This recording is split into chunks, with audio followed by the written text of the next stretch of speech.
This piece of technology that I'm going to talk about now is called Kahoot.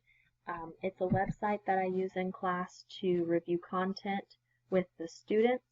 My goal in using this website is to engage the students in practicing what we've learned, and I use it as an assessment sometimes to figure out what we might need to go back and cover again. And the students really like it. So I appreciate that about this because they're always engaged in it. The standards are listed and they deal with positive attitudes towards using technology in the classroom and using technology to give assessments. I'm going to show you how to use Kahoot. It's something that you can just Google, and when you Google it, you'll go to getkahoot.com, and when you do that, it'll give you a page that looks like this, and you'll want to sign in and get your free account. I've already signed in to kind of show you what it looks like. This is my Kahoot, so these are some of my favorites that I've kept. You can create your own Kahoots. You can bookmark your favorites, or you can choose public Kahoots, and that's mainly what I've used are the public ones, but I am very careful about the ones that I choose just because you never know for sure what you're going to come up with, so I definitely look over them before I show my class. So one that I've used before are these ones about DNA, and so you'll press play, and in order to play, the students will have to have a tablet, a phone, a computer, something where they can weigh in on what their answer is going to be.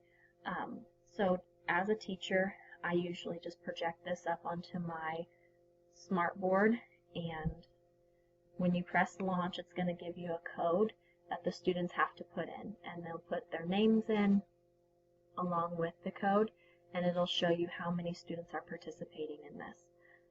And when they do that, then they'll be able to answer the questions.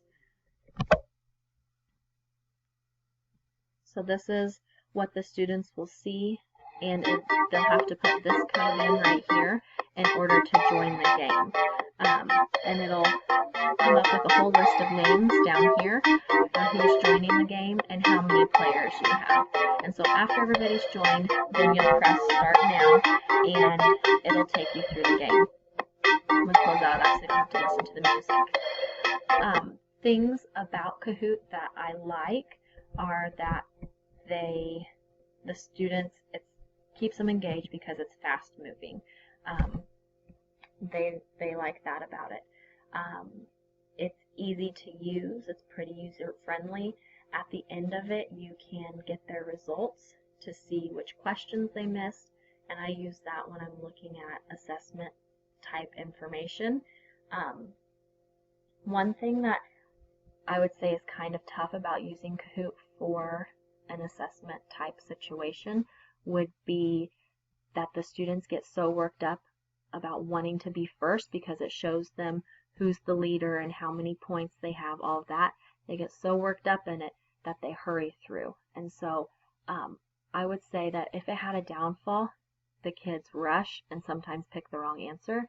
And I think that sometimes shows, doesn't always show exactly what they know. It is a timed game, and when you make your Kahoots, you can adjust those times to whatever you want them to be. You can modify it to whatever fits the needs of your class. You can include pictures. You can do all sorts of fun stuff with it. So overall, I really like using this just because I can suit it to what I need, and because the kids really like it, so they get engaged and they are hooked.